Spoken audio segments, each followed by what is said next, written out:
Now, obviously, he could be talking about defensive players. He could be talking about a Cooper DeJean, safety or corner, a Dallas Turner, where, you could do some off-ball stuff with him as well. But I think we all kind of know he's talking offense there.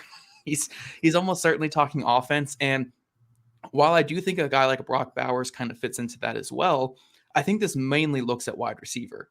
And when you're looking at two guys who are very flawed prospects, Brian Thomas Jr. and Xavier Worthy, very, very flawed guys. They're not guys who are going to be complete receivers from day one, but they each have that elite trait. And that's kind of where this whole tangent even started in this conversation with Ballard. He was talking about guys having their strengths and weaknesses.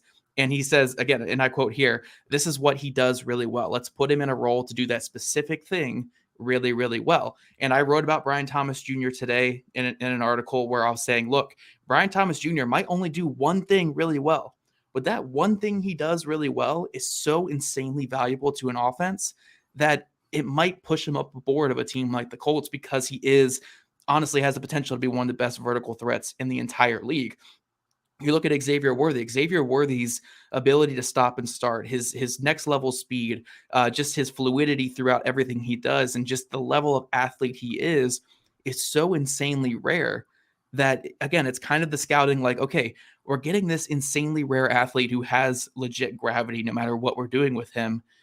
I think we can work with that. Like, what role would you have him in to work? So I think when I'm looking at that quote, I'm thinking, who are the two or three players, whatever it is that they're talking about, those are the first two guys to come to mind, because they are so niche driven from day one. They need a specific role from day one, and they're going to help your team from day one, but it's not going to be in like this all around role. It's going to be in that one little niche setting, and then you can grow it from there and hopefully get them to be, the players that you want to be. They're both going to be 21 for their rookie season, so they're still really young players. But I did think that quote was really interesting because it's kind of how I view it. Like, when I'm looking at these two players in particular, I'm thinking from day one, I'm getting one elite trait. How does that stack up against someone like a Jalen Polk, for instance, or Ricky Pearsall, where I'm getting a really solid player across the board, but I don't have an elite trait with those guys. Maybe Pearsall's hands are pretty elite, but you know what I mean? Like, I'm not getting that elite trait. But these two guys, I am getting something that I can't find in anybody else, with the deep threat ability and just the overall athleticism. And if I trust my coaching staff to use that correctly, I can have an advantage over the competition. So I did love that conversation piece there from Ballard, where, you're talking about seeing what a guy can do versus what they can't do.